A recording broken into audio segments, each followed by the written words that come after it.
Good day, everybody. Welcome back to the Average Joe Radio Show, bringing you episode number 54 of the podcast with our special guest, Jed Reyes. If you look deep enough into the podcast, Jed is actually a return guest, and he was a guest with Vince, which was a continuous guest as well, back in episode 30. And it's funny how long the podcast has gone because back then, the quality of the podcast was actually not that good. So it's good to have Jed back under the best quality I've been in so far. Jed is actually one of the co-hosts of the podcast ConquerPod at cxnqr.pod. I believe this is how you spell it. Forgive me, boys, if I got it wrong. But he is someone that I've been wanting to have a conversation with for a while, one-on-one. After a few conversations we've had at the gym, I feel like it's overdue. To be honest, this conversation wasn't actually planned. I had a podcast cancellation last minute and Jed seemed to be in the same room as me. And I thought, you know what? I'm going to invite him. And you know what? Things worked out for itself and we had a really, really good conversation about family. And, you know, sometimes he was thinking himself as a number two guy for a long time. But then you dig deeper, he's actually a pretty good number one in a different circumstance. And what I mean by number one or number two is like seeing yourself as a leader or someone that just follows lead. So Jed has seemed to be a leader this whole time and he just didn't know it. But we basically break this down in this conversation. So don't want to spoil any more than what I'm doing right at the moment. So yeah, I hope you guys enjoyed this episode because it was actually a pretty deep one. I really loved it. So wait till the end as well. It's pretty good. Before we continue with the show, I want to take this time to acknowledge and say thank you for those who have been supporting the podcast over the past 2 years. I believe this podcast wouldn't be where it is today without the support it's been getting. And it's all thanks for you guys sharing the podcast and giving a rating on Spotify or Apple. If you're new to this podcast or a new supporter, what I ask of you is to show support by doing the same, and I would just love to continue serving you guys with different guests and different topics every single week. And it's all thanks to the support and the exposure it's been getting to the people out there that, you know, that may need to hear this or just find value in hearing the conversation. So again, I just want to say thank you for the support and let's grow together. Enjoy the show.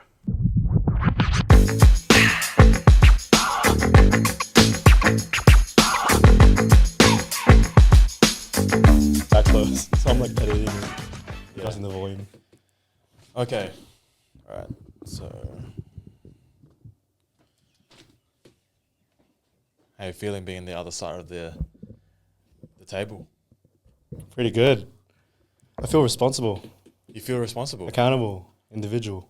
Because you're pretty used to just, well, tell me about your position in your podcast where, because obviously you haven't had guests yet, Yeah, not yet. but do you feel like you're still in a hosting mentality when even though you're not hosting anyone, Yeah.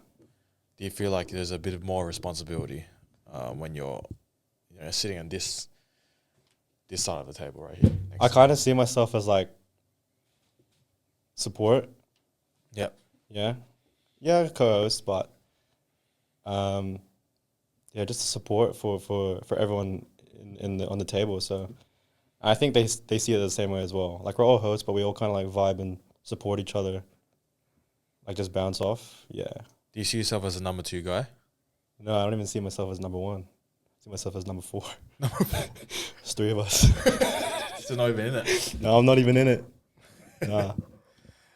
All right, Jed. So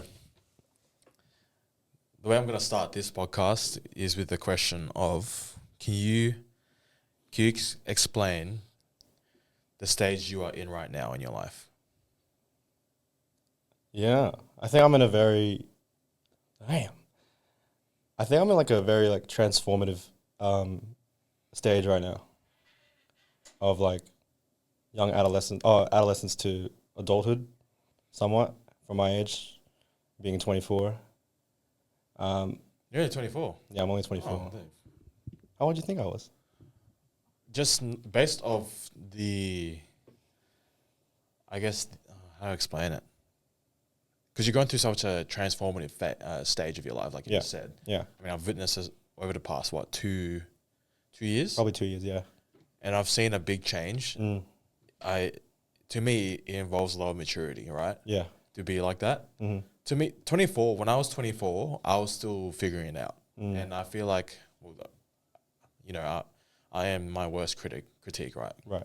So when I was 24, I was thinking about a completely different thing.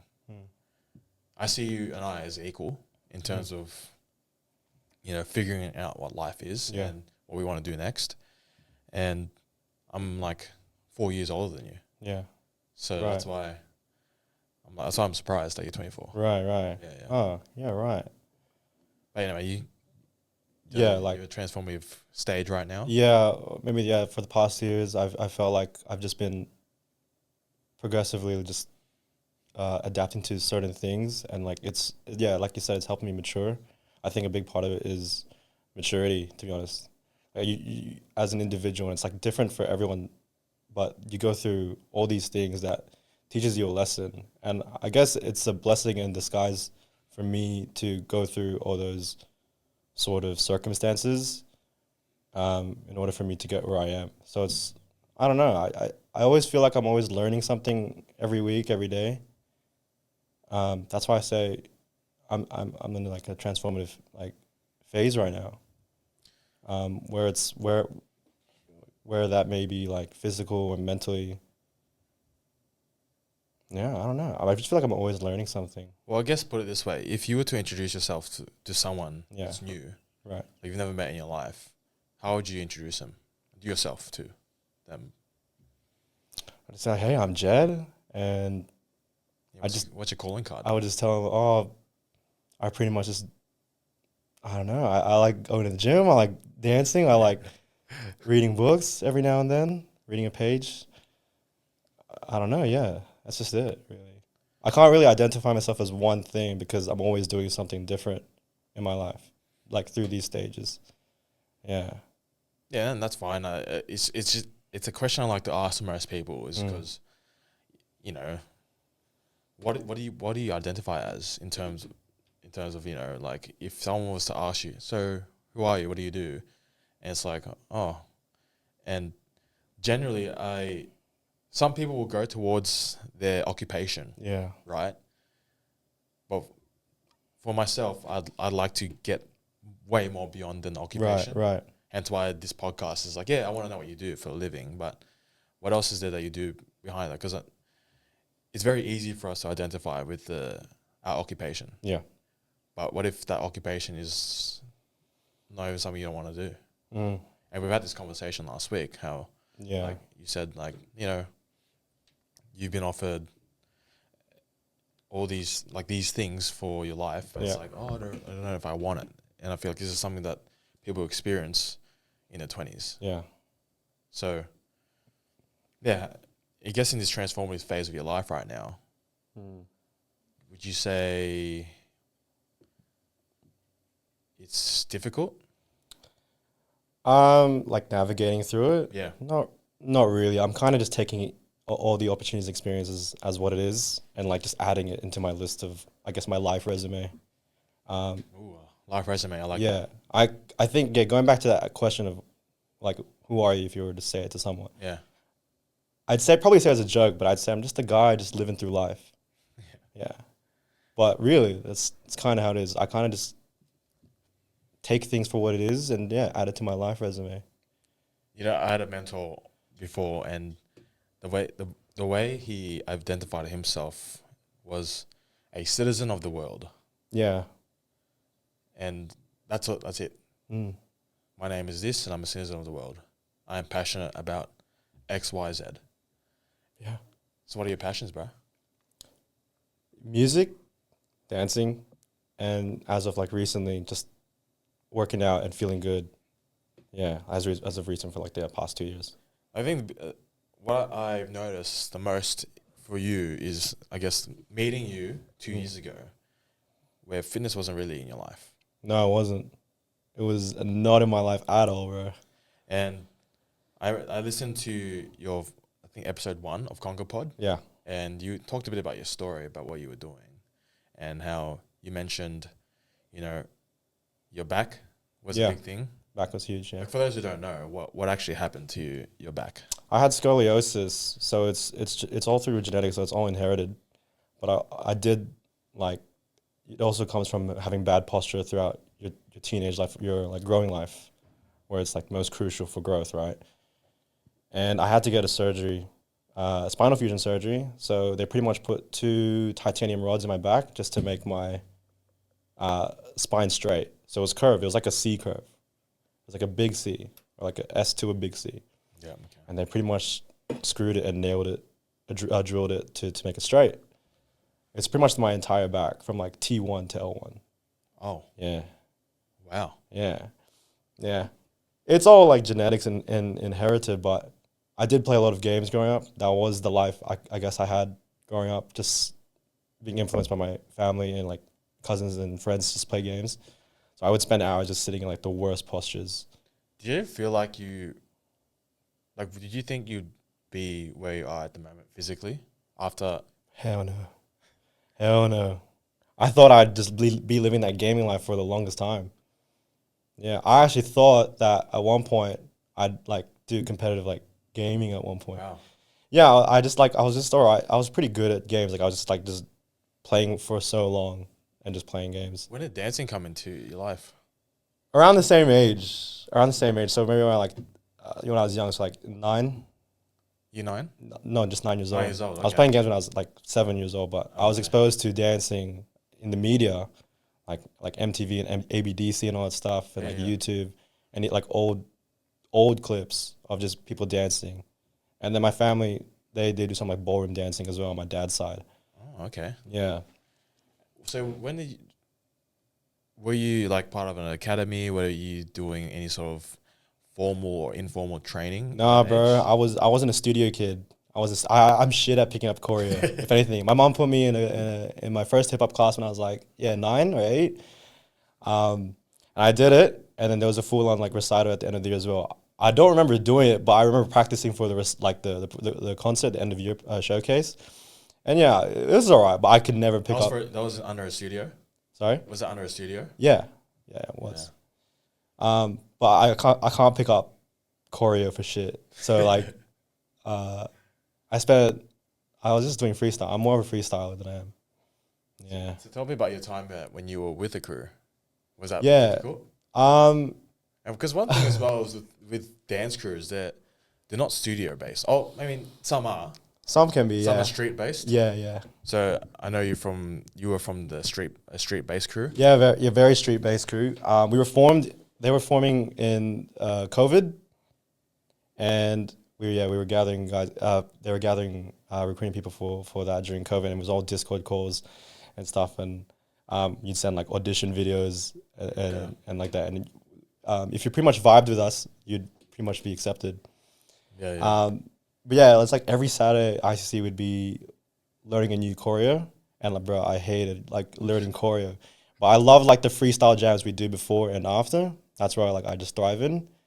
And that was a good time because it did push me out of my comfort zone to learning choreo, and like we did a couple of showcases, a couple of like friends' birthdays. I didn't really get into the competitive side of things. I was just like on the side. I'm not really one for competitive scene. I just like being in the back and just seeing people do it. 'Cause I don't know. I just can't really pick up choreo and go into competitive scene. I feel like everything would just like go to shits and all. But whenever there was like a dance battle against like other people in the community, I'm like, oh fucking hell, let's go. I'd get so hyped. Yeah. Well, one thing, there's a few things I want to go off that, but first thing is you mentioned comfort zone. Now, over the past 2 years, I've witnessed you leave your comfort zone many times. Yeah. And well, talk me through your experience walking through the doors of the gym. First of all, I don't think I had like there was no gym intimidation for me when I first came to the gym. Because my initial goal in my head was to just better myself. I was just not in that drive that I had no room for other people's judgment to take over if there was any judgment. I know that would put me in like a really bad. That's when I would get gym intimidation and like anxiety and stuff. Yeah, Yeah, no, I was just in that drive to just do better and be better for myself. There was just no room for like trying to mess up this second chance that I had after the surgery. You know, it was just a really high motivation. But yeah, when it comes to like comfort zone in the gym or like in life in general, I like being put in the deep end, and like that's where I thrive really. Yeah. Because I find that interesting because from what you just said just then, Yeah. it's very like number one energy, Mm. but then you like to see yourself as well as like being at the back. Yeah. So what's the difference? Because like say you work with a group, let's say Yeah. the Conga Pod boys, Yeah. you're like, oh, I see myself as a number four, right? Or Yeah. number Yeah. three. Right. But then when it's for you, Mm. you walk into the gym, it's like, yeah, I've got no gym intimidation. Oh, it's not like a confident kind of attitude. It's just me myself, you know? Like I don't explain it. It's it's just a surreal experience when I just walk into a place and I'm fully like in the zone. Um, I don't know. I just try to stay humble and like even though like I'm just there for myself, bro. Yeah. Where do you learn how to be like, where did you learn to practice humility? In all the most like unfortunate circumstances of my life, all the like, I guess I can say like all the traumas and past experience I've had, um, it's like all really grounded me and it's taught me to just be um, selfish in a way, but not like to an extent where you isolate yourself from people, but selfish in the idea that you've you've got to take care of yourself. Like you've just like being there for yourself, you're being there for others at the same time. Um, yeah, I think 'cause it just all comes down to the energy that you bring. Yeah. I've noticed that like the energy you bring into the room can be very, like yesterday, Mm. for example, we were in the Yeah. gym together, very chill. Right. But then I remember when I ran my marathon, Mm. you were just giving me energy, Yeah. you know? So I feel like with energy, you can't really teach someone how to give it out. No. Like I think from the experiences you had in life, like I honestly, the way I can, for me, I've learned to give energy without any, I guess, friction. So, example, I hyping someone up Mm. is like sometimes you got to be the guy that stands out when you're hyping someone up, right? Let's say you imagine yourself in a powerlifting competition. It's quiet, Yeah. but then you go on, Jed, let's go. But no one, but you're the only one saying that. Mm. That's giving energy, Yeah. but you're also standing out in the room because like no one else is doing it, Yeah. Yeah. So I feel like that requires some confidence. Yeah. Right. How did you get that confidence? Just by being genuine. Yeah. I think if you're being genuine and true, there's nothing really to be afraid of. Yeah. Just if the energy you put out, as long as you know yourself, it's true and genuine. Like that helps with being confident because you know for yourself that this is a true and genuine feeling you give out. For me, I don't feel when I have those moments when I'm like rooting for people or I give out this genuine energy, the confidence goes all the way up because I don't feel like, oh, I'm the only one who said that. I'm the only one who's rooting. You know, that kind of just goes away because just what I'm feeling. There's nothing wrong with what I'm feeling. If it's the most pure form of genuine and honesty, it's like there's nothing really to be afraid of. Mm. Yeah. Yo, I really dig that, bro. And Yeah. I feel like because this tells me about like because the stage you are in your life right now. Yeah. But then what I've noticed is, well, have you noticed a difference with the people you spend around, like you spend your time with? 100%. What's the difference? When I'm with certain people, it's just not to I love my friends. I love people. I love all the people I encounter in my life. But I really notice that their energy influences me, and I understand that if their energy influences me, then it's the same for me for them. Yeah. I always try to put myself around people who I feel like bring the best out of me. It's that quote where it's like, if you're not the smartest person in the room, like, In the wrong place. yeah, you're in the wrong place. It's like that. So over the past 2 years, like just going to the gym, for example, like, yeah, at first, like I saw you guys as like, we're mates now, we're friends now, but I still see you guys as like leaders in your own way. And I've never had like those type of people in my life. So I know going in, it was a bit scary, but I had my own goals, and I know you guys were there to support not just me, but the people in that community. And like I understood that if I were to keep showing up every day, every week, it would like change me from this old life of what I once had, which was like a community full of like just, I guess, people just playing games and not really doing much with their life. So you once had a community? Yeah, like I had mates, I had friends online. Yep. I actually went to like interstate to meet one of them just 2 years ago for the first time, and we'd been playing games since we were like 11, Whoa. and I met him after like 11 years. Wow. Yeah. Well, you mentioned so you didn't have any, like, I guess growing up, you didn't have much of a leader, like, figure, would you say? Yeah, unfortunately.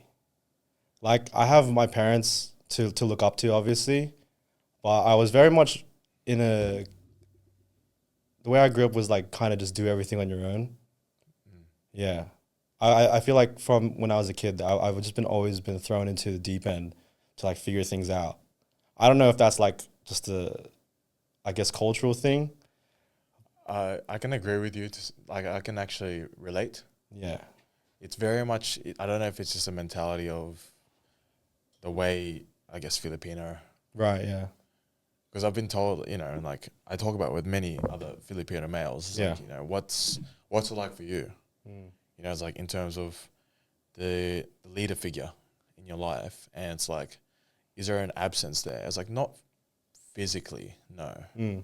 It's like more so I explain it, like mentally, it's just like, I can relate. I don't know if everyone experiences this, but it's like you figure it out on your own.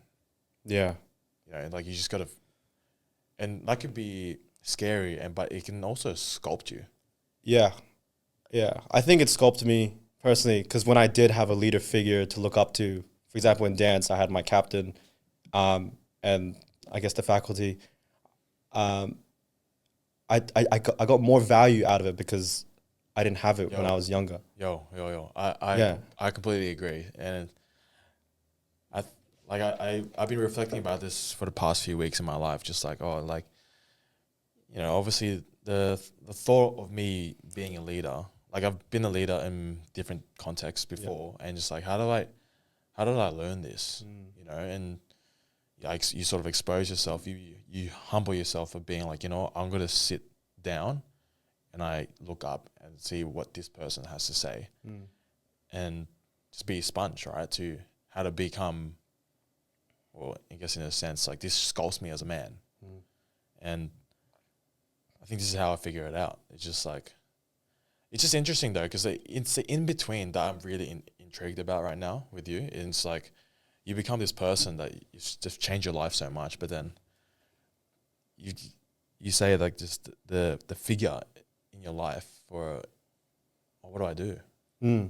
It's not really there. No. It's just like, But I think that goes back to earlier when I say like I take everything in yeah. as like an added to my life resume. Like I add it as a characteristic. I'm a sponge. I'm absorbing every little thing. Like I'm gullible. I'll believe anything, bro. It's pretty like I'm really gullible. I think I'm the most gullible person like in like anyone. Like anyone would agree, right? I see that. I'm so gullible, but it's not because like I don't know. I mean, yeah, it's because I don't know, bro. I don't fucking know. Like I'll you say something, I'll believe you because like, okay, shit. You know, so I get that because I take the value from what people say to heart, and I try to I listen to them. You know, like I'm not afraid to go up to people at the gym and ask for help. Like I always ask Harry, like, "Hey, am I doing this right?" And then, I've been at the gym for 2 years. You think you know, but he's still correcting me, and I take it in. Do you have You any know, convictions convictions in terms of like, let's say there's a set belief and it's like you're just convicted on that, or you just always like yes to everything? to an extent, right? Like Yeah, I yeah. won't really believe everything, but if it's an area where I really don't know, like gym, bro, tell me. Just I'm not gonna. Yeah. And it was the same for dance. Like I was just a freestyler, so how do I learn choreo? Show up every week, just do the counts, do the stretches, do all these things. If this is what's gonna help me learn choreo, even right down to its simplest form, as in like, let's do this stretch. I can't do that stretch. Well, learn how to do that stretch now. And it was different after the surgery. I definitely can't do that stretch. Yeah. I just like to take things in and just, yeah.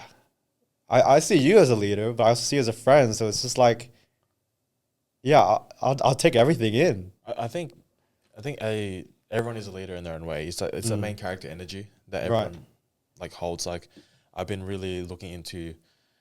I just observing a lot of people how everyone is a main character of their own life, and like I reckon there's no way someone would think like, oh, I'm always gonna be the sidekick, even in their own lens. I mean, some people do think that, and there's nothing wrong with that. Like Number 4. Me. you're the substitute. Yeah. Just in case just in case someone calls in sick, then I'll step in. Yeah. Then I'll show up. No, I get what you mean. But I think that's where the humble comes from. Is Yeah, to that's just being that humble is just to take everything in and just remember that you're still a student in life because everyone's experiencing it for the first time. So, like, yeah, What about this? Do you want kids? yeah, of course, What about the day that you have kids? yeah. How would you lead in that way? I hope to pass down the things I've learned in life to them, and that's not like just from hobbies and that, but life experiences, the lessons I've learned, the survival of like being thrown in like the darkness, I guess, and finding a way out. All those things is just pass down everything that I can, and in that way, help lead them a better life than I did. Yeah. Yeah. 'Cause I guess when you mentioned that there's no leader figure, is that like how can you provide? Because you say coming into, let's say coming into fatherhood, you don't Yeah. want them to experience what you experienced. Because Yeah. here's this thing, right? Right. I hear about it with a lot of interviews where there's people that make lots of money. Let's say I just give an example. Do you know who Casey Neistat is? Yeah. Like big YouTuber. Yeah. I remember him. So he grew up with nothing, like just shit life. But he's built this empire for himself that's just become so resilient.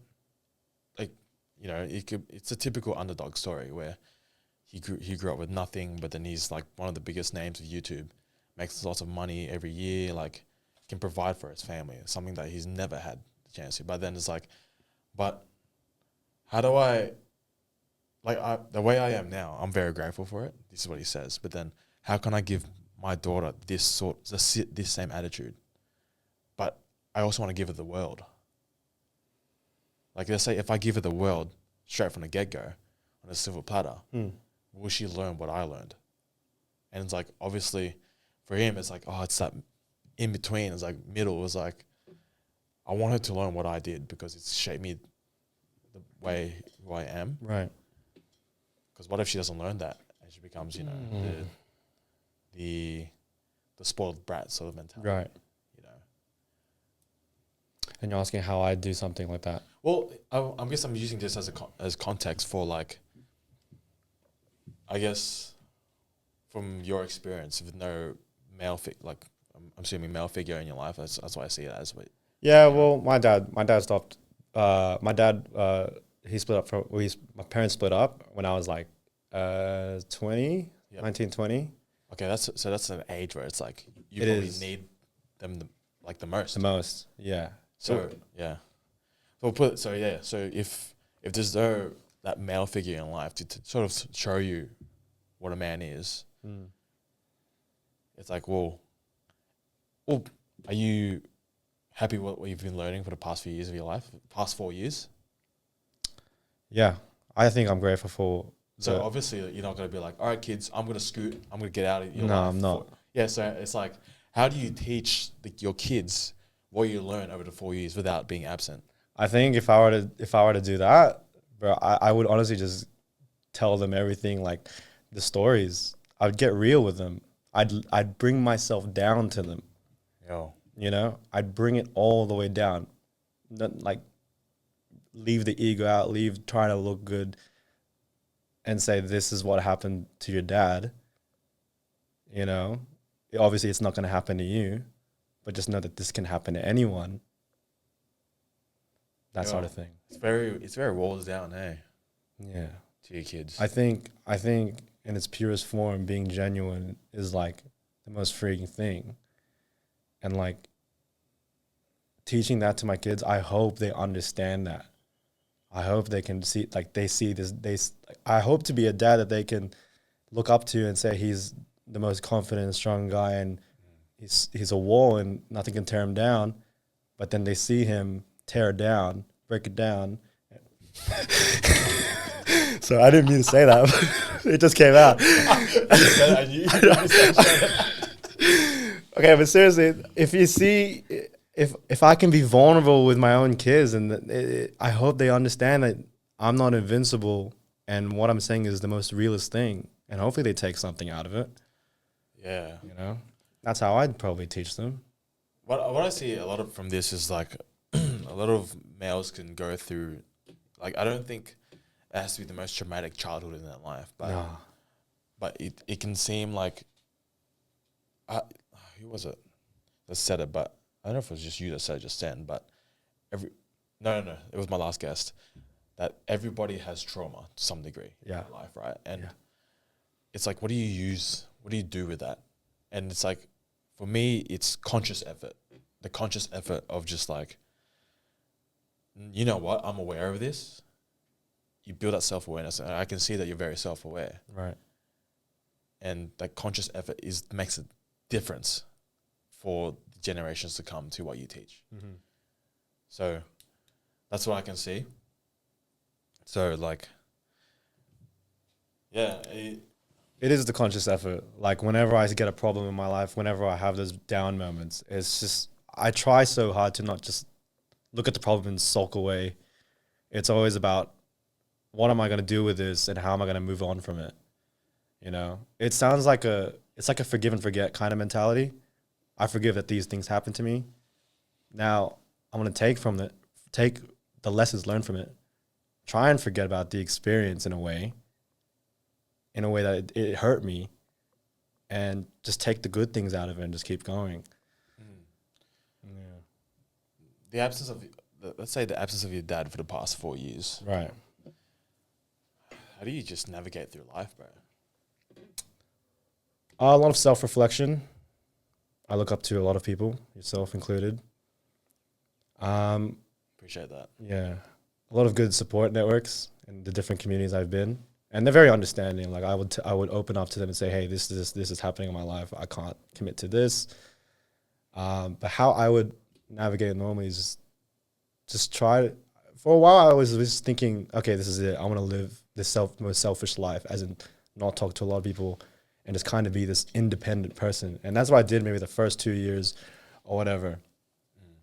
But then I realized, like, no, I'm so lost. Like, I need to like have someone to look up to, you know. But I did a lot of like meditation, self-reflect. Did a lot of all those, and just trying to be true. Has it ever affected like romantic relationships? It has.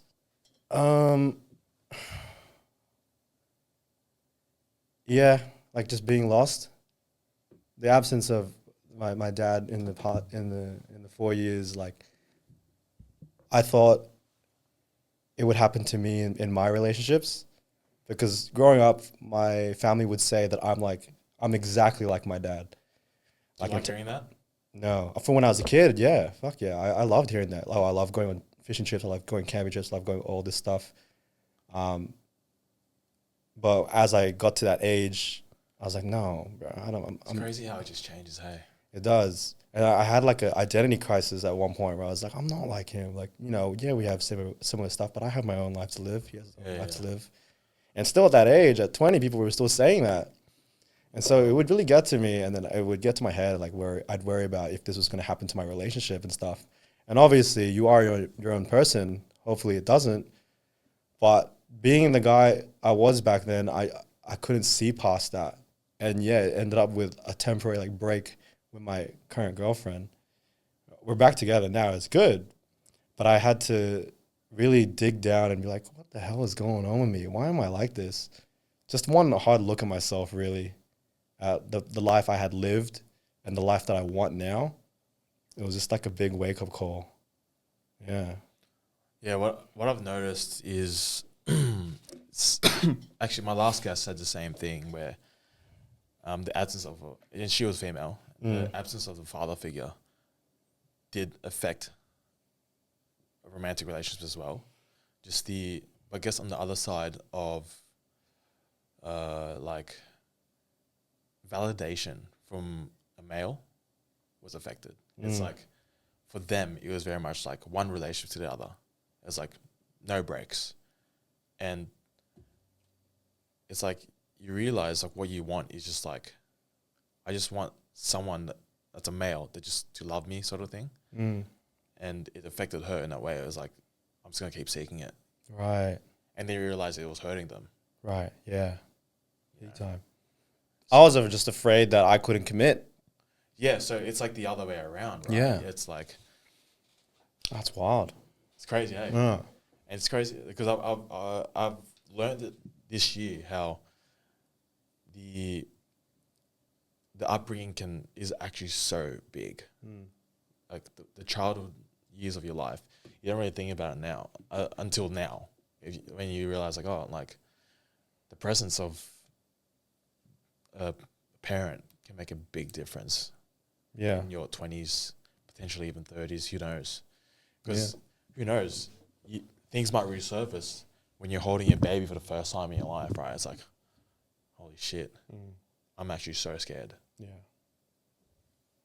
So I've been thinking about it because I'm obviously reaching that age where kids are going to be in my thought. Yeah. It's like I'm 30 next year, and it's like, oh, it's like, put it this way, my mum had me when she was 23. Right. I mean, back then that was normal. Yeah.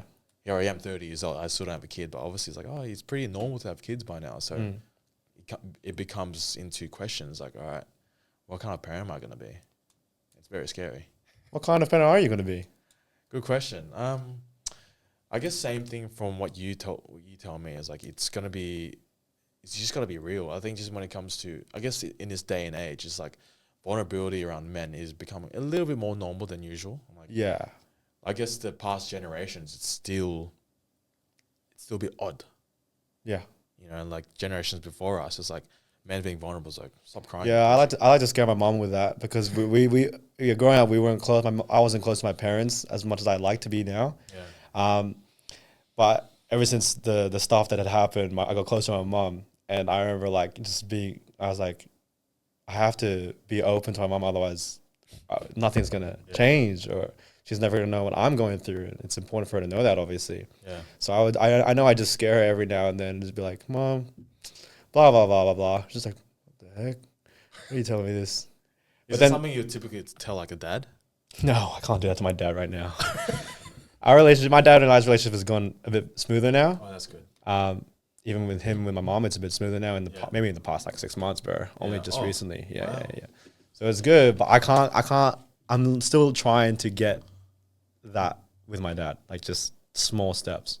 Well, my mom, it was small steps, and now we're pretty close, where she can be open with me as well. So that's that was big because we wouldn't really be, no one in the family would just be open with each other. Yeah. Yeah. And that was a hard thing for me to swallow. And it was a big big part of my ego to swallow when I was around like 19, 20 as well. And like, yeah, just having to be open was, but I'd scare her with that. It was funny. She's like, what the heck? But now she's used to it. Now I can joke around with it. Now I can actually Like, what is it? Like, are you joking? you know, just like, Just to provide more context and like what? I like talk about my feelings, like going through like, Oh, you right. know, like how the relationship with me and George is going, how me and like, how the split of my parents affected me, especially, Oh, that's you know, hard. yeah, for her, I know she needed to hear it. She wanted to hear it, right? Yeah. But no one would have said it. It's too fresh. Like everyone's scared. Everyone's in their own world. You know, like, but I had to go out and say like, hey, like, it's messed me up. Like, can't focus on anything. I had to stop going to uni for a while. I didn't have a job for a while. You just kept that in for a while, huh? I did, yeah. So your mum would have only really, what was this recently that you would have told her about this? It was in the past year. Past year, yeah. Past year, yeah. So it would have been hard. Past 2 years. Ever since I started going to the gym, that was like when my life took off. Like I started getting closer to my mom. Going to the gym was the big step, changing my life. I think that's what it is, right? It's like you start progressing in one section of your life. Like, say, Mm. that's why I say your health is like the lowest barrier of entry of change, where for your whole life, because you want to get your health like intact. What do? You exercise. Mm. Do you need permission from anyone to exercise? No. You can literally go outside your door and start walking. Go for a run, yeah. Go for a walk. Yeah, and that will pass on to, like, you start to realize, God, I'm actually feeling better at some point. And physical health being an improvement is like, there's just a byproduct of like better energy, right? And then you sort of want to, all right, well, what's next? Mm. Relationships next. Yeah. You know, whether that's romantic or family, it's like, I want to make this better. Do you think about that? Like, do you say like, oh, I'm progressing in one life? Who's to say I can?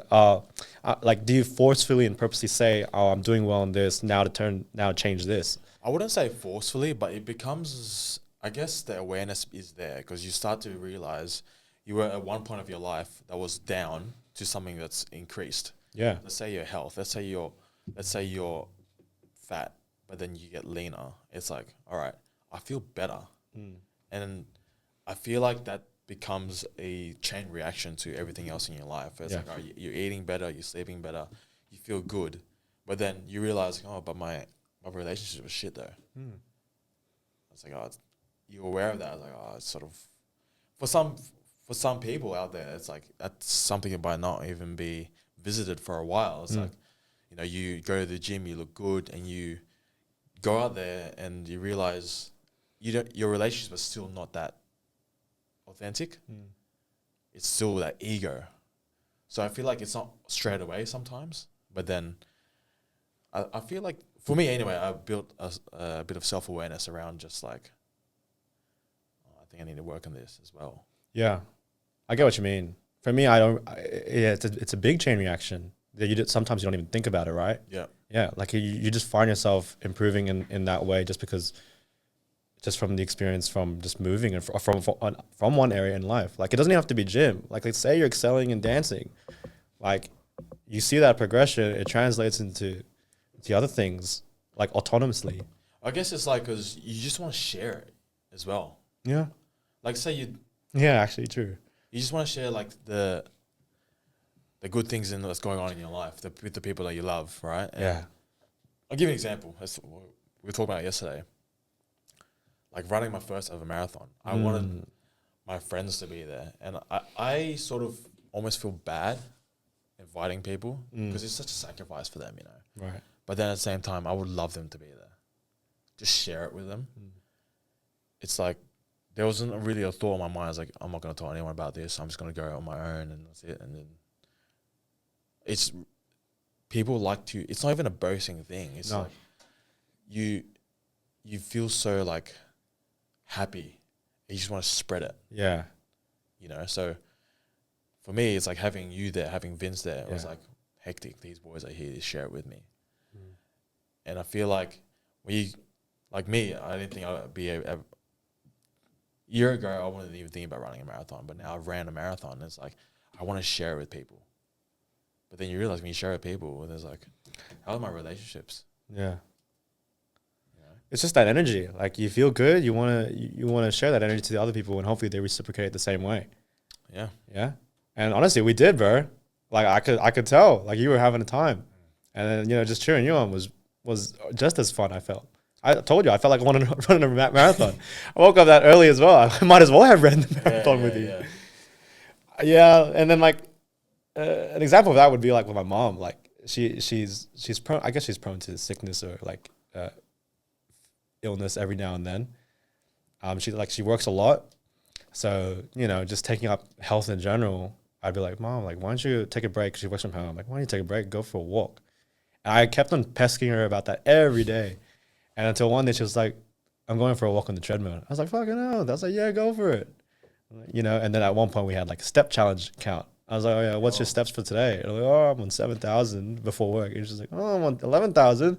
And I'm like, oh, far out, relax. It's only day 2, And then it was very nice to see my mom be like that, like being able to experience what I experience when I work out, when I go to the gym.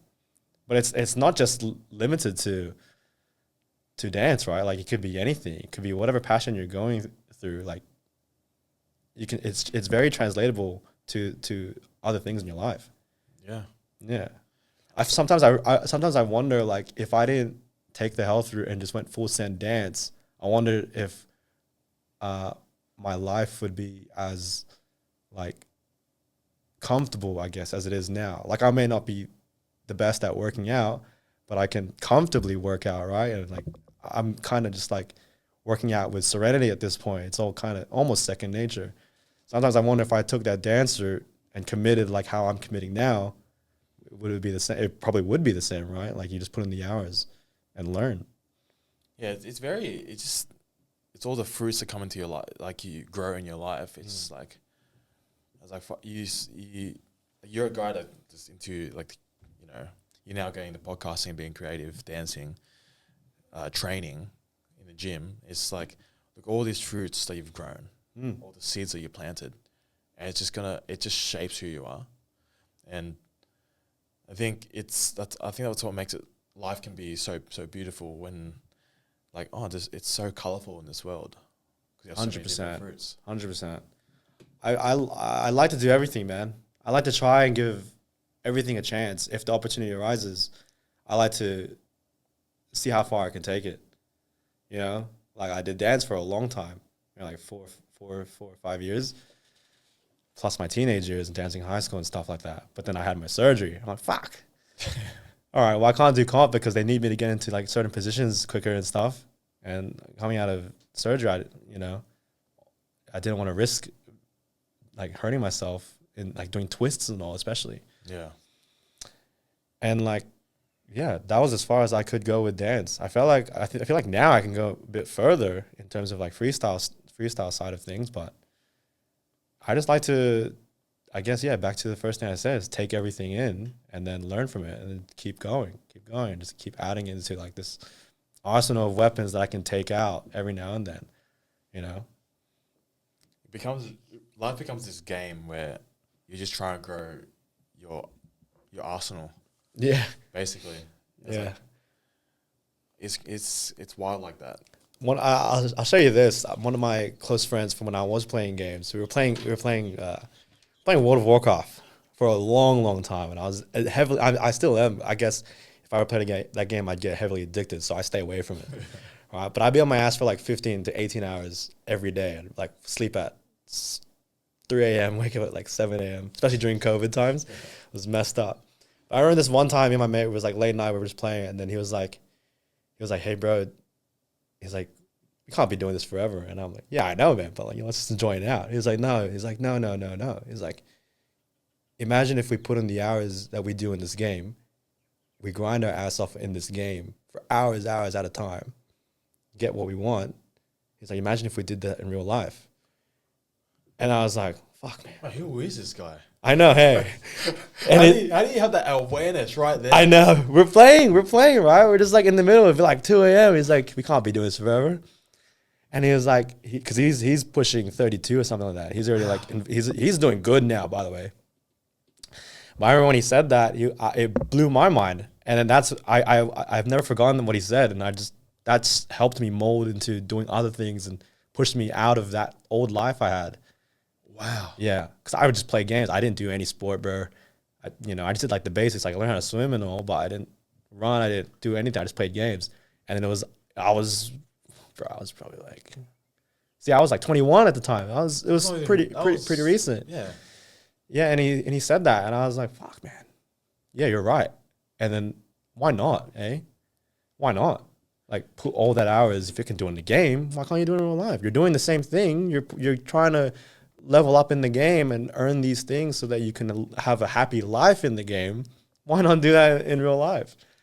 And that's like, it's pushed me to grind real life. And I love the grind. If I can grind the game, I can grind the life, bro.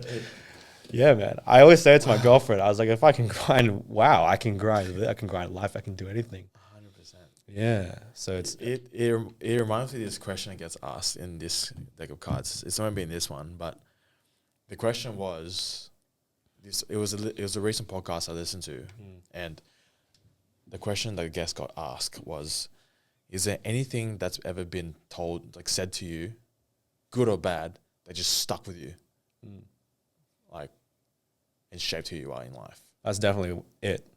That was like the ticket, the set off. Dude, I was going through so much at 21. Like my parents and I wasn't at uni. Oh no, yeah, I wasn't at uni. I was working more to help my mom out with payments, and I'd go back home and just play games. Didn't do much, and then yeah, that guy said it. Which is a cycle of your life, man. Just cycle of your days. Oh, dude, it was messed up. But at the time, I loved it. But like looking back at it, it's messed up. And then until he said it, it set off it was a catalyst for who I am today. And I don't talk to the guy as much anymore, but when I do message him, maybe like once or twice every 6 months to see how he's going, say Merry Christmas and stuff like that. I ask how he's doing. That he's well off on his own as well. He's like, aren't you just glad? And I'm like, yeah, I'm glad where I am, bro. Yeah. So he's helped me he's pushed me into this direction unknowingly that it stuck with me. And I'm forever grateful for that. That's all it takes, hey. And he was also in that community, like that leader figure as well. So I heard that and I felt that. I took the value from that immensely. Yeah. Oh. It's crazy. Oh, that is crazy, bro. I am truly grateful for the life I live now. And I am like, when I'm at the gym, there's no room for judgment for me. There's no room for ego to get in the way as much as I can. I try to leave it out because the moment that interferes with my gym, I start questioning why I'm actually at the gym for. To me, when you go to the gym, I feel like everyone who goes to the gym is the idea is to get better in life, right? Like to be at the gym. So how can you have enough energy to judge someone who's trying to get better in life? If I see myself do that, I got to take a look at myself and really ask why I'm at the gym. Am I here to judge people that I can do like heavier weights or whatever? Fuck no, man. I'm here to get better. They're here to get better. So I guess that's also how I kind of got rid of gym intimidation. Or I never had gym intimidation because I was in that drive to get better. Right? So I just saw everyone at the gym as people trying to get better. There was no competitiveness. And I guess that's where like I like to root people because struggle is everyone's level, like taking on struggle is different, but everyone feels struggle. You know what I mean? Like they experience struggle. So I don't know where I'm going with this, man. I like it. But you know what I mean? Like it's weird. Like how can you, yeah. It's crazy how like all it takes is that one interaction with that friend. Yeah. There was one time while we're on this subject, I was working at a gym at the time. It was my first gym job at Gold's Gym. I was a receptionist, and I remember it was 5 a.m. I make coffees for members at this point. Yeah, and there's one guy. I was on a hello goodbye basis. He comes in, How you going, Jose? Yeah, good, mate. Can you make me a coffee? Yeah, no worries. That was our interaction. And there was one time he came in and he asked for a coffee and he sat down imagine just a high bench and there's like these bar stools and the other side is me just standing, right? And there's a coffee machine and he goes, so Jose, what do you want to do with your life? I was like, You think it's random, right? it's random. This guy, I'm a hello, goodbye basis, but I'm a worker. Yeah. So what do you want to do with your life? It's like, I don't know. I was 19. Yeah. Asked me that question. It's like, just want to work, get some money, go home. I love those type of people. And he goes, what? I was like, what do you mean? It's like, I just want to get a job, get a house, live life. That's about it. And he goes, no, that's not good enough. I was like, what do you mean? And it's like, that's not a life you want to live. Think about it. And he went on to... And he just left. He just up and left? He just left after he said that. Bro. Holy crap. He just dropped Bro, like, who is this guy? Yeah. Were you mad at him? No, I was like... Were you shocked? Yeah, you're shocked. It just took me by surprise. I'm like, dude, I'm just here to do my shift. I'm here to make you a coffee. And that's it. Like, his name is Sam. You know, there's this time I was like, fuck, what was his last name? Because I just want to message him and be like, dude, thank you. But I don't know what his last name is. So it's like, I don't even know who, like, I will never forget that interaction. That's all it took. Yeah. I love those types of people. Like just the random, like just interactions that just makes your day type of thing. When you thought of trying to like message him, how long had the time been since that interaction? Last year. Holy crap. So you were 19 and then you waited that long. Because it like you think about my life now. Yeah. Like I don't work for anyone. I work for myself. There's a gym under my name. Gym isn't owned by anyone else. In terms of like, oh yeah, you're my boss. Like I don't have a boss, bro. Like it's crazy how that I was in such a mentality of like, yeah, I'm happy to work for someone. Go home, pays the bills, that's it. But I'm completely that's not different my life. now. Yeah. So at the time, you think you didn't see it as any value of what he said, but you just took at it the time. I was like, who are you, man? It just stayed in your head because it was just like the most random thing. Because he wasn't, for me, he wasn't just like straight up, all right, yeah, he's right, I'll just get my life together. Like, I still went on to do uni, I still went on to work for other gyms. But then I came to the realization last year, bro. Last year. I was like, holy shit. That's so good. It's crazy, hey? That is so good. Like, you see the value now because of how much you've changed and how, like, what you've learned. Bro, that's this year was 10 years ago. Shit. I'm 29 in a month. I actually didn't know your age, bro. I'll be honest. I'm 29 in October. I'll just keep thinking that you're 26. Holy shit, 10 years. I keep thinking like 5 years ago. I don't know if that's a good thing or a bad thing, but his name was Sam. If Sam ever comes across this podcast, thank you. I don't know his last name. Like some Lebanese bald guy. I think he's Lebanese. And he's a Parramatta, Gold Gym Parramatta. Oh, yeah? No longer around. That gym's not around anymore.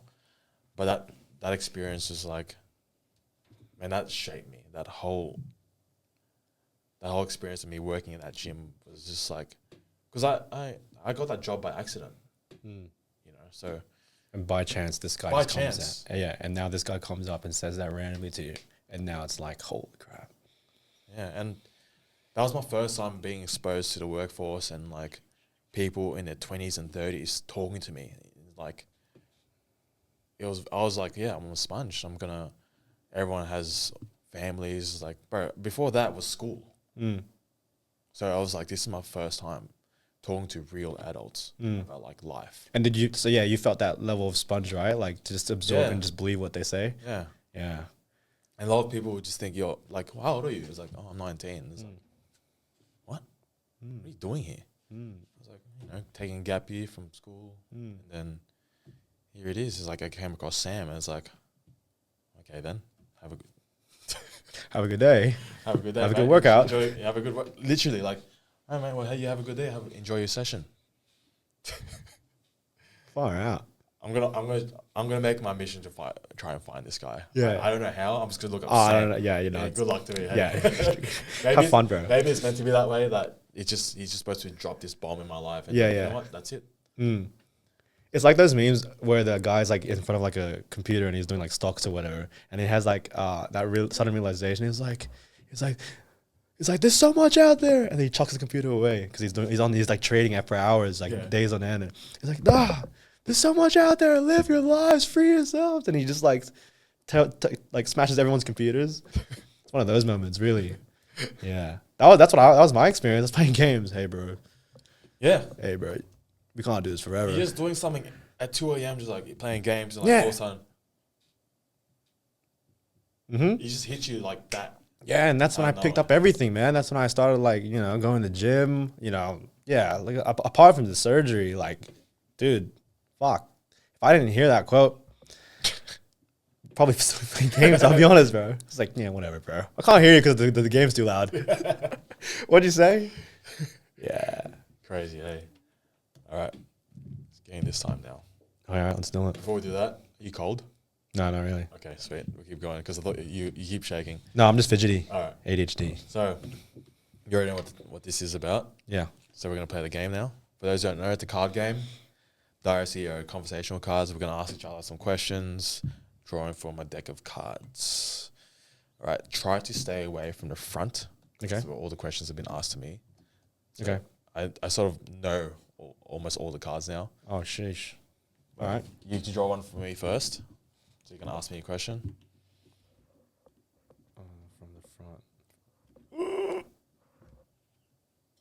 I'll tell you. Blank. Blank. Do a different one. How much do you love yourself? Ooh, that's a big one. Can I make it up? Yeah. How much do you love yourself and the life you live right now? Do you like that one, or do you want me to pick a different card? I like it. Yeah? It's authentic. Yeah. Very much.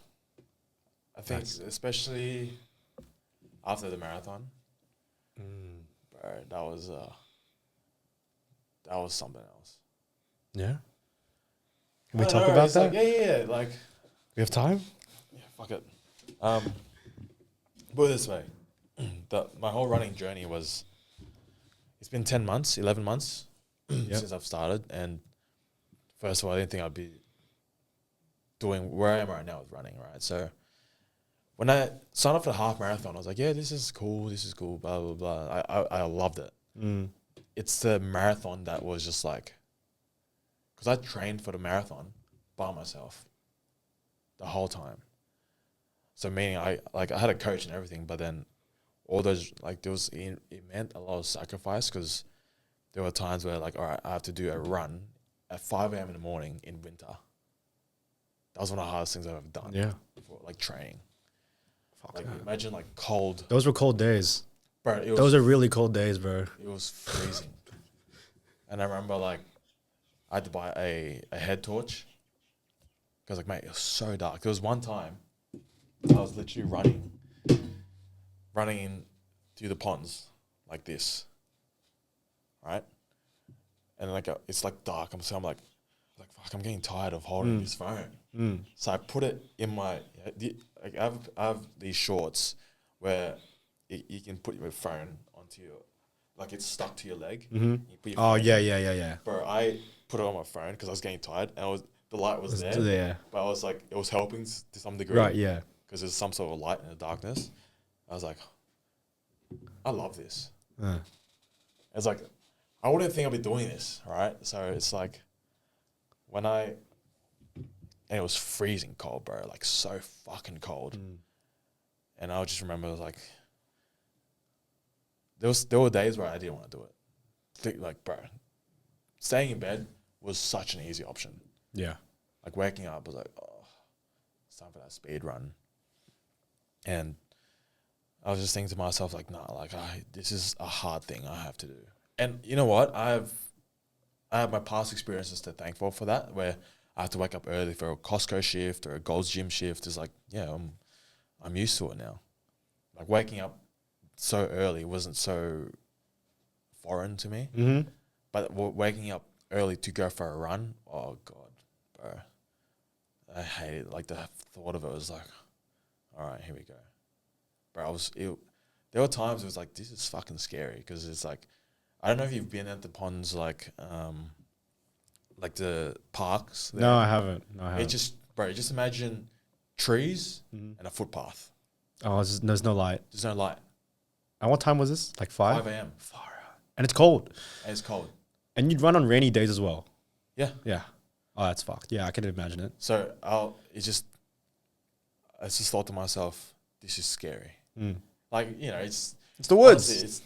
honestly, it's not the most scariest thing I've ever done in my life, but it's like, yo, this is like one of the, like, look at me, I'm doing this right now. Yeah.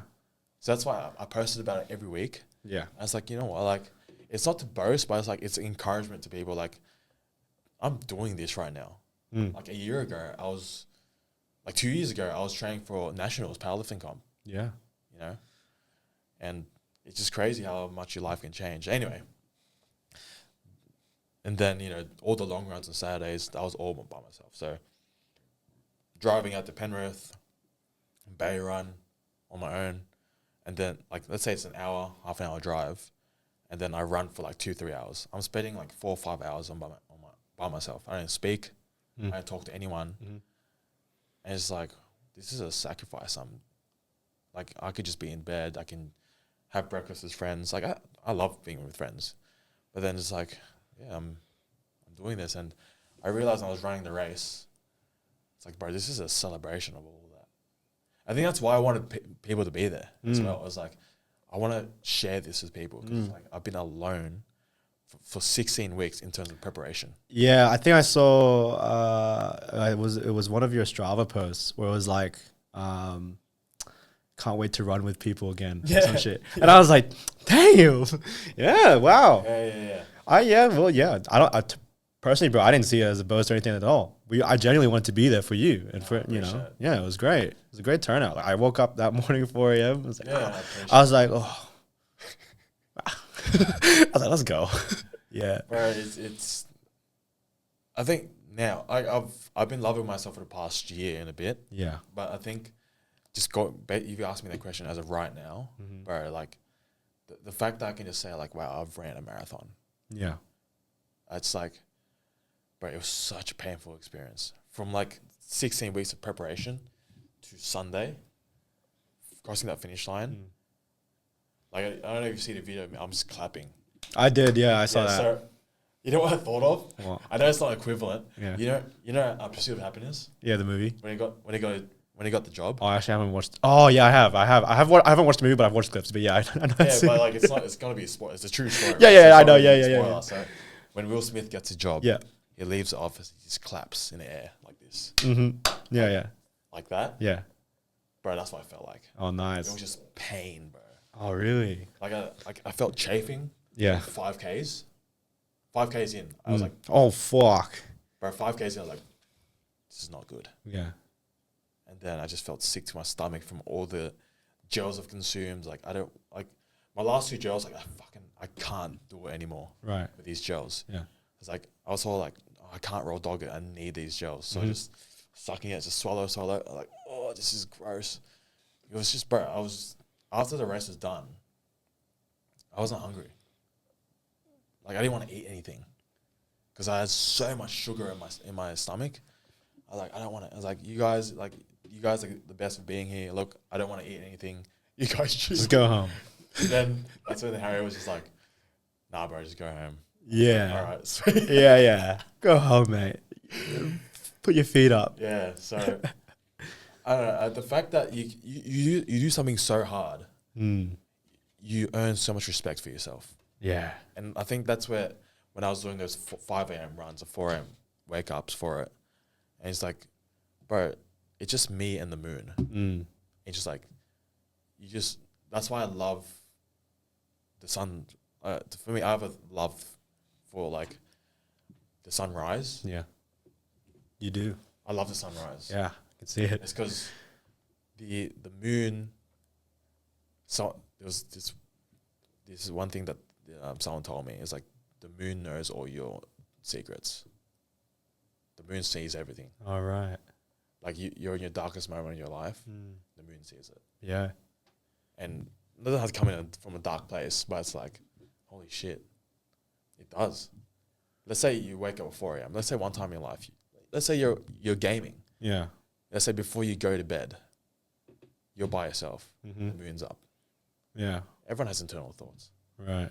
So it's like the moon knows your deepest and darkest secrets. Well, for me, it'd be the sun and the moon. They're kind of there at the same time. That's why I love the sunrise. It's like, it's a new day. And the Yeah. sunrise like sees you as like, all right, let's get it. Yeah, it's like a new day. That's why I love the runs, bro, because I'll finish my run at that time of the morning. By the time it finishes, the sun's up. Yeah, sun's still up. Sun has just gone up. Yeah. Yeah. So in winter, sometimes it's still dark, right? But Yeah. let's say there will be times where I finish my run and the sun's rising now. I was like, all right, let's go. Would you say you've learned? Would you say those mornings where you didn't want to get up, but you had to? Would you say those were the most uncomfortable Yeah. times to be in? And like, So imagine that though, right? Every week, you're, I guess, progressively overloading yeah. your comfort zone Yeah. to the point now it's just like, yeah, it's just like the reward is so great for doing that for so long, and then especially for the big race on that day. That's what I was thinking about. Yeah. When it got really hard in the race, I was like, I did not wake up at 4 a.m. and do intervals for fucking nothing. Fucking finish this race. Yeah, Don't stop. fucking oath. Because for me, it was like, I am not fucking stopping. Because there was not one part of the race where I was walking. I was like, I don't care if I slow down. Yeah. As long as, like, it was painful doing intervals. It's a painful thing. Yeah. So I was like, well, if I can do intervals for 16 weeks, Oh, at yeah. 5 a.m. in the morning, I can fucking finish this race. So it's like, it's so much self-talk when you're doing a marathon. So that's why I'm like, I will do it all over again. I loved it. Fucking oath, dude. Yeah. What was the last K like? Because You saw it. I did. Yeah. I did. And throughout the checkpoints I saw you at, you were like, you were up and smiling. And then this last one, I could see in your face, like you kind of like, I don't know, were you going through it at the last K or were you having fun? Maybe I was just seeing things, but I was going through it. So Yeah. it's the let's last, say, I was weighing for K37 right. because 37 means 5K left. Mm-hmm. So once it hit, there was a 37K sign, and then there was this pacer. He was pacers throughout the race. Yeah, I saw them. Yeah. There was this one pacer. He tapping his shoulder. I was like, "Hey, it's a park run left. Let's go. It's only a park run left. Keep going." I was like, "All right, sweet." I was like, "Fuck, this is so painful. 5K. This is like probably the slowest 5K I've ever done." It was like, "Oh, all right, just one foot after the other." And then, bro, have you ran Mrs. Macquarie's chair before?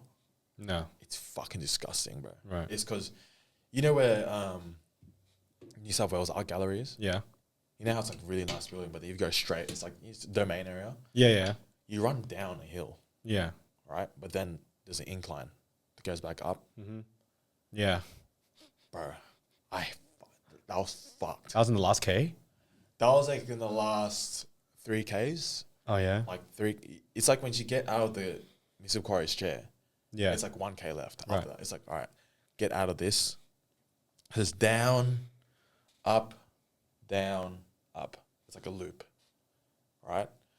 I was like, oh, I felt so slow, but I was like, no, just keep going. And then when I finally got out of it, it was like going to flat. I was like, I can't even speed up at this point because it was just so painful going up that hill. But then I saw the 1K sign. It was like a stretch from like Hyde Park to the Opera House. It was like, Yeah. this is the fucking stretch. Let's go. Yeah. So you go that stretch, like 2K mark. I was all right, there's 2K mark, so feet. And then it was that straight downhill. Yeah. And that's where you saw me. Mm-hmm. I was like, fucking send it right now. Oh, that's what it was. You were sending it. Yeah. Dang. So the video, Yeah. I looked slow. Right. I was like, No, you were free. You were yeah. pretty But fast. then I noticed like because I was running, because you know every time you saw me run, I was like, I was keeping my pace. Yeah. I was like, I'll slow down to just share the energy with you. Yeah. That one video, I was like, nah. Like you saw, I was like, let's fucking go. I was just like zoned in, and because it was just downhill, I was like, nah, I'm running, I'm overtaking people, just for the sake of like, nah, this is me building speed up, because I'm obviously looking at my watch the whole time. For like the past 10, like probably the past 10K, it was like 6 minutes, 7 minute pace. It was like, bro, this is the first time I've seen 5:15, 5:30 in the past hour. I was like, yeah, fuck it, let's go. So I'm like, running is like, this is so painful, but it just, I need to, like, it's, at that point, I took my headphones out and just listen. Like, I mean, they're in, but I paused my music. I just heard the crowd, and that's where I saw Miles, like Miles and that crew, like the 1% crew. Like, go, like, yeah, let's go. And it's just like, and I saw the Opera House, and I was envisioning that the whole time I prep. It's like just finishing and seeing the Opera House, because I knew that's where the finish line was. Yeah. The Opera House was the finish line. And I was like, this is it. And Wow. Bro. What a way to finish at the Opera House. Yeah. Far out. Insane, bro. And then when I finished, that's when I clapped. And then that's when I was looking for Nicole, like everyone else. And I saw them. I was like, yeah. And I'm like, bro, I almost shed a tear. Yeah. I thought I was going to cry. So I think it's to answer your question, very much. Nice, bro. Thank you for asking that. Yeah. Wow, that's a good one. Yeah, Is that a success story? Yeah. Like I just want to keep sharing the vibes to people. Yeah, that's great. And we were talking about yesterday how like you wouldn't think about running a marathon until you're exposed to it to some degree. And like say if you're the come to an event for a friend, it makes you realize, oh, maybe I should run a marathon. If I can have that effect on one person, bro, like that's an amazing feeling. Just because I just want to share it. You know, it's like, yeah, I've ran a marathon. Like, I think the stat is only 1%. 1% of the population will run a marathon. Yeah. You know, so it's like being that 1%. Let's share it. Be that 1%. Fucking crazy. Harry said the same thing. Yeah. He was like, it makes me want to do it. Yeah. It's fucking crazy, bro. All right. Let's do a trail marathon together one time. Fuck. Bro, I should be down for that. I'm not gonna lie. Trail marathon. Get the best of both worlds. Oh, I like the question. I asked that at the end anyway.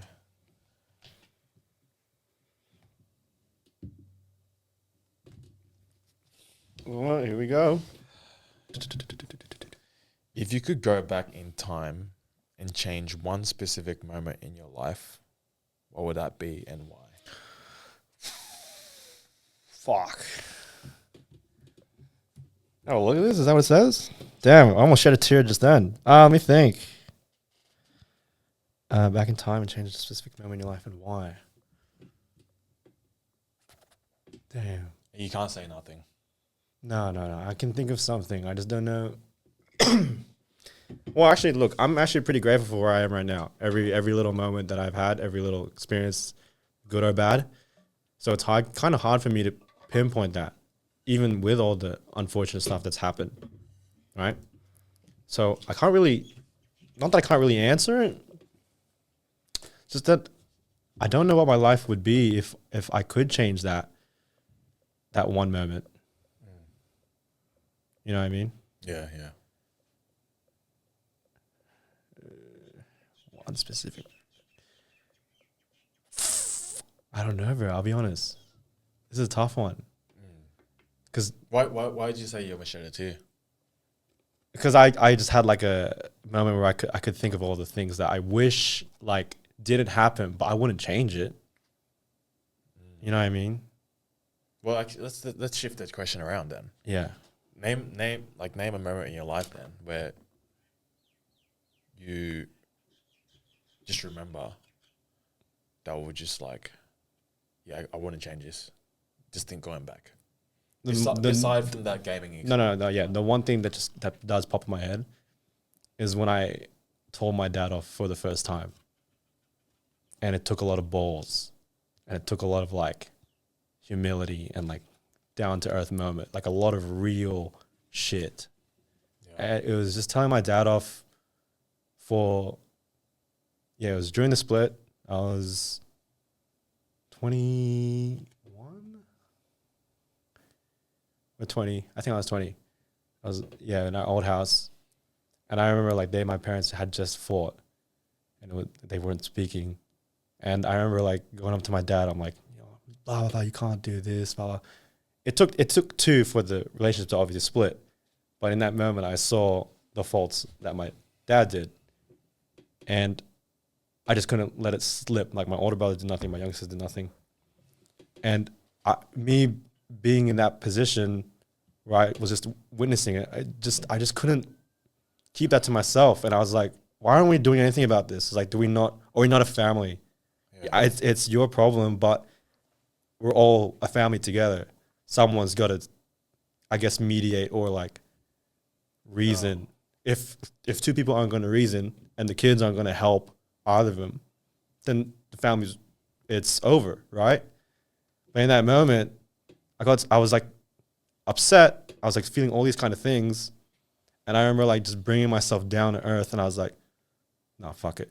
And I got in my room and I went to my dad and I told him off. I didn't really yell at him. I just, asserted a level of like, I guess, dominance. And it was crazy because he was sitting down and I was standing up. So, but all my life, it was always the other way around. Yeah. I'd be lowered and, and it was the first time where he sat and he listened to me speak without interrupting me.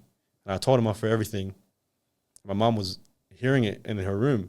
I could tell she could hear because, oh yeah, and she even told me after, like she heard all that. And my dad's reaction, like he started tearing up, started crying. Because like, I feel like no one's ever told him like, you can't do this, you can't do that until that moment. So for him, he was like, my son's never said this. Maybe I am wrong. One of those realization moments. After like an intense heat and like argument as well that went on for like hours, right? And I told him off and I stood up. I went up to him and I told him off. I was tearing up and he was, at the end of it, he was tearing up. I was seeing him wipe his eyes and all.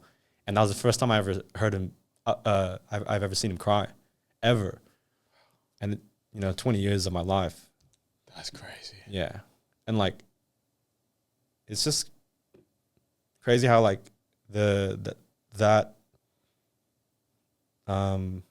whole thing between my parents has been happening since I was young. Like I was like 6. It was already starting when I was like around 10. It got worse when I was like 18, and it was done by 20. And that was one of the key moments in that thing, right? So I wouldn't change it though. I wouldn't. Even when I thought of this question, I thought of that moment. And no way I wouldn't change that. There you go. Yeah. That one moment I would never change it though. That's the only thing. Bro, it took a lot. That's a leader move. You're right. You stepped up, bro. Yeah. Thank you. I still see it to this day. Like, that's how I got close to my mom. Like, if I know I can stand up to that, like, I can also be like this with my mom. Not even, I don't need to tell my mom, oh, no, I do. Not that I tell my mom off, but I can actually put my opinion forth rather than lead this life of, not lead, but rather than have this life of, like, they're always right. Yeah, that they're always right. And I'm just forced to listen. Born to talk, forced to listen type stuff, right? That's amazing, bro. It took a lot. Like, my mom was like, thank you. Like, because no one wanted to do it. And I'll still do it to this day. After that, it was, my dad kind of saw me in a different way. I give you kudos for that. That's one of the hardest things to do. Right? Like 20 years of your life, this man he's been like, that's always right. Yeah. It's a pride and ego thing, I guess a lot of Filipino parents has, right? Yeah. And like, you're kind of scared of it growing up. Yeah, especially when you don't know things. You do this, do that, like it's whatever. You just say, yeah, okay. But at an age where I was, I guess, maturing and experiencing, and I could see things for myself and see things through my own eyes. And I could tell when something's off or something that I wouldn't be appreciative. I'm not afraid to step in and just say that. But it took a lot of like, this is it. If this is the fuck moment, this is it. Yeah, like you can't take anything back at that point. No, yeah, no. I think ever since then, my relationship with my dad has been a bit better. Yeah. He holds me in a lot of respect. I think he's given me a lot of respect because I haven't had a big argument like that in ages. And when I do see something wrong, I actually tell him now, and it's not like in that same manner. Like he'll hear and listen to me now. I say like, hey, this is wrong, by the way. Just letting you know. You know, this is how it's made. Blah blah blah for you. You know, stuff like that. And I can do the same with my mom now. And it's like we're kind of not equal. It's a respect thing. Yeah. Yeah, it's the mutual respect. Yeah. So it is like you're still the child of them, but it's like you're two adults now. Like you're all adults. It's and one thing that what I've realized, like this, you only get one life, and like this is your parents' first life as well as yours. So everyone's learning, and it's all it takes is someone to like no, like Yeah. this is. It's not like you give them a chance. It's like no, like this is they're just learning as much as I am, and someone has to tell them. Someone has to tell them. Yeah, 100%. I believe that. I actually learned. I learned that pretty recent from that incident, and like I keep getting reminded of that like every day. That I'm just not here to like. I'm here as my first time, and so are they. Yeah, You know, like I tell my mom like, you know, like all these things, and that she might have been done wrong. Like, hey, just letting you know, like it made me feel like this. I'm not afraid to be like that anymore. Whereas before I used to just keep it to myself, and she'd be like, "Why are you reacting that way?" I'm like, well, you know, blah blah blah blah. yeah. But now, when it comes to problems with my parents, I always just tell them how it made me feel, and how I try to understand them in the hopes that they try to understand me, Yeah. rather than like just a one way thing. Even like I remember I was arguing with my mom just the other week, and it takes two to make an argument, right? Like for her, I said something wrong, but also she said something wrong, but she didn't quite understand that it was. She didn't quite understand that, so I had to like tell her like, hey, I'm sorry if you think it's my fault, but do you reckon you could also apologize for what you said, because that's also hurt me. And then it took a bit, but we eventually worked out, and so she apologized, and like it was all good, and that lasted maybe like an hour. Yeah. Yeah. Whereas I could have dragged that on for days. She could have dragged on for days. 100%, bro. Yeah, and respect for my mom, because she's trying to understand me more and more now, because I'm able to do that. Shout out to Tita, bro. She's doing a good job. She's doing great. She's doing good. Bro, that's you just gotta remember, like that's why I give grace to like especially my mom. She's just learning as much as I am. Like I'm a mama's boy. Yeah. And like everyone messes up, and it's that conscious effort, right? It's just like you're making that conscious effort to like like there's good in everybody. You just need to give them that chance, and not be just so egotistic. It's like no, they're always gonna be like that, My mom used to say like, "Do you think your dad's bad?" Like ages ago, and I was like, "Oh no!" I told her that I was like, "I don't think anyone's ever bad. Yeah. I think they're just lost, and like they just need help. Well, not they need help, but someone to guide, I guess, or someone to, to speak for them. There you go, man. Try to understand them. That's what a leader speaks like. Right there.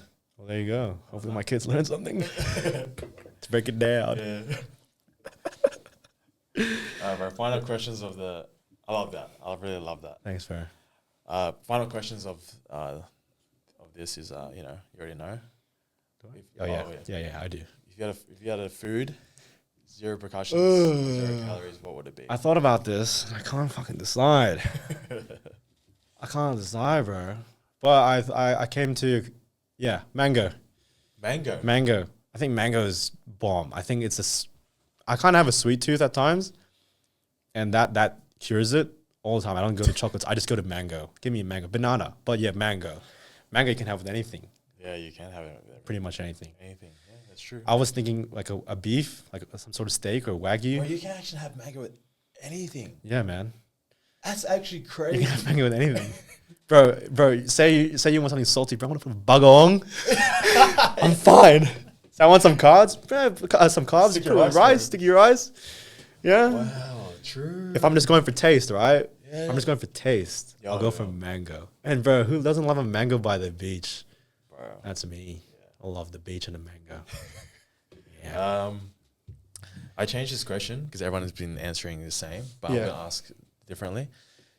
What would you do with 100 million Oh my god.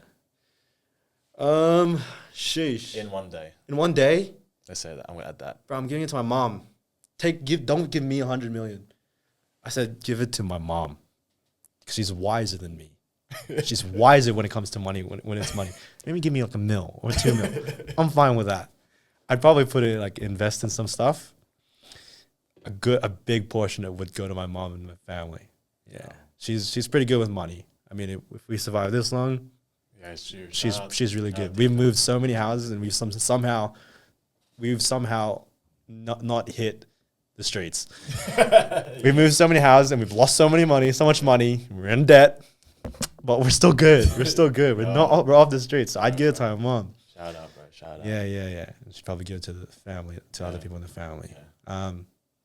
I'd probably invest in it. Probably get like a shoe. Probably get some new shoes. But I don't know. I wouldn't spend it as much as I think I would. But who knows? Money changes someone. Yeah, it does. It does. It does. But I think I just get to mom. I love it. Would you rather die right now or live forever? God, I'd die right now. I'd die right now.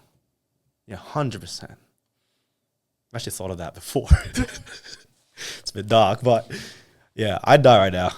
Yeah, I can't bear the thought of living forever and seeing my loved ones pass or experience and just end up being in the vacuum of space. Yeah. That's messed up. Nah, I go crazy. Yeah. So I'd die now. Would take all the lessons with me. Yeah. I think I've lived a pretty solid life. Yeah. Yeah, I'm pretty grateful when it comes to a lot of things. I'm not too picky. Not really. Sure, I have my ambitions and dreams, but I'm a pretty simple guy. Like, I can find the happiness in smaller things. Yeah. Yeah. I love that. Yeah. So I'd be pretty happy if I die right now. I love that, bro. What was the last question? If you have to have dinner with somebody, one person alive, one person dead. I think I told you this before, maybe, but I choose. Does this count? I choose me, but I choose me when I was younger. Yo. Yeah, like if it was like this, that across, we're just eating dinner, and we just ask love that. we just ask questions. I love that. And we're like, oh, bro, I want to fucking tear up saying this one. But he'd probably be like, did it turn out the way you wanted? I'd probably break down. Like, did you expect this from me? Probably break down. Fuck, man, that's fucked. Fucked question. But yeah, I'd probably choose that. Got all deep questions out. Yeah. It's funny because it's just the final questions I asked. Oh, okay. So this is the beginning. Far out. I love it, bro. Yeah, I'd just choose me. It'd be crazy. It'd be a surreal experience, right? Yeah. Wow. Just two different lives at that point. Yeah. You put it this way, bro. Even just the past 4 years of your life have been fucking crazy for the conversation we've had today. Right. Yeah. And there's so much more to live. There's so much more. Who knows where I'll end up? Who knows where you'll end up? Imagine just 4 years, like from now, what else could happen? 1 year. Yeah. Yeah. I definitely learned a lot about taking in as much as I can. Yeah. Which I'm fucking gullible, bro. So it's not it's not a problem at all. Yeah, I'll believe anything you say. Yeah. Oh, I love it, bro. Yeah. Anything you want to plug? Yeah, you can find me on the Conquer podcast. Can you spell it? I struggle with Yeah, me too. Look, it's over there, but I can't see it. But it is CXNQR and then podcast. .podcast, I think it is. Pod. .pod. Oh, Yeah. fuck, I don't even know my own thing, bro. Yeah, you can go there if you want to hear me yap and try to get better at speaking. But yeah. You good today? Am I? Yeah. All right. Excellent. Thanks, bro. Thanks for having me. Yeah. Any final words? I almost said don't worry. Live a long and happy life. Yeah, I think that'd be it for me. My guy. Thanks for having me, bro. I almost said, go for